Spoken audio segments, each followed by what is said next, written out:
Hey friends, today I want to talk about a practice strategy that really helps with developing the bridge and the palm and the independence of that, especially in a lot of passages that kind of open and close a lot. So there's kind of that rapid contractions of the muscles. And a great passage to illustrate that is this really nice spot in the third movement of Beethoven's Tempest Sonata.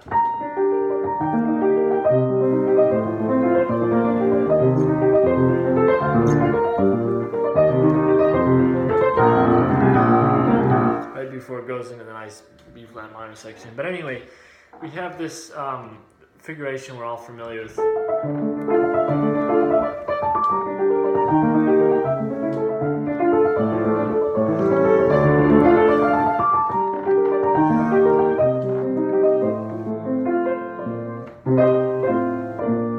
And then it changes up.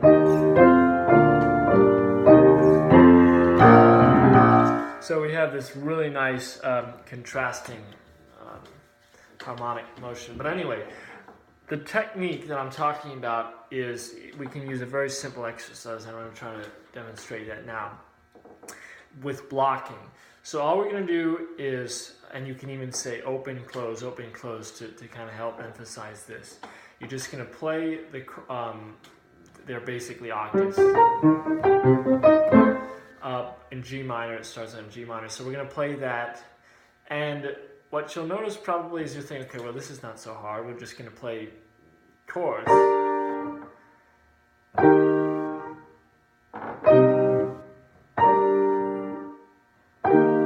But what happens is that when we want to relax, we play and then we come up again. What happens is that we just cut off the arm, we drop. And yeah, we think that's relaxed, but it's actually not developing the independence of the palm that we're looking for.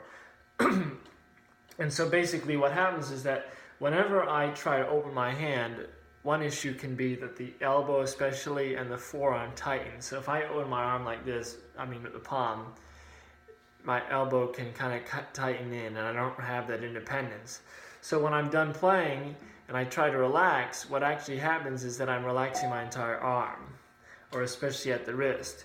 So I think I'm getting a nice release, but I'm actually cutting off the my arm and my wrist. So I'm actually not developing the independence of the palm. It's almost like if we think imagine you have your hand is a mitt, like a catcher's glove or something.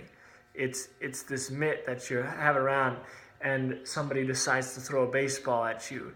You're just going to open the hand like that, subconsciously even, to catch the ball. That's kind of the concept here. We want to, of course, be in a neutral position with the shoulder, the elbow, the forearm, whatever it is. But this passage is perfect because we can say we want to play through the end of the passage. It's like 10 bars, something like this. And we want to block it, so it's a little bit more about continuity. And so you can even stay over the keys. We want to do, let's see, this would be open, and then close, and then we're going to open it again, close, open, close,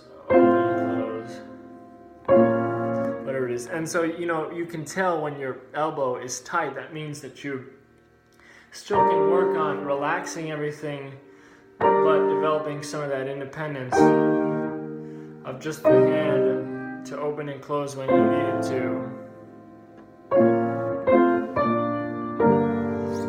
And once you feel relaxed in the arm and the forearm and the elbow, and you're still able to open and close, you're going to have much more control over the figuration. It's like a scale. If you take a simple, any scale, F major.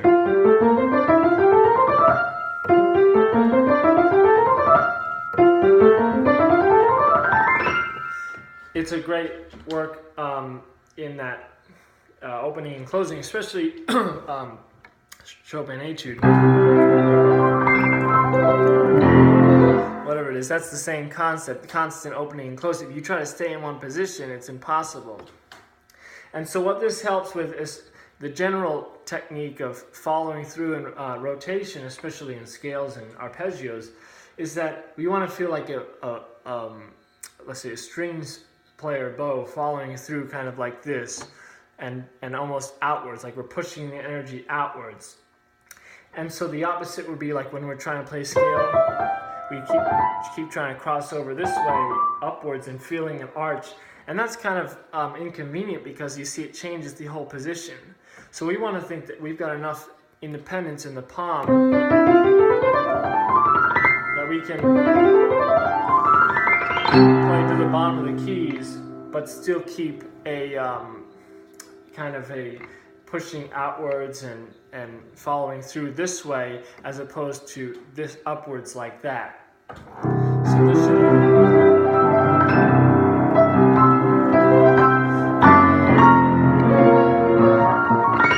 should really help with feeling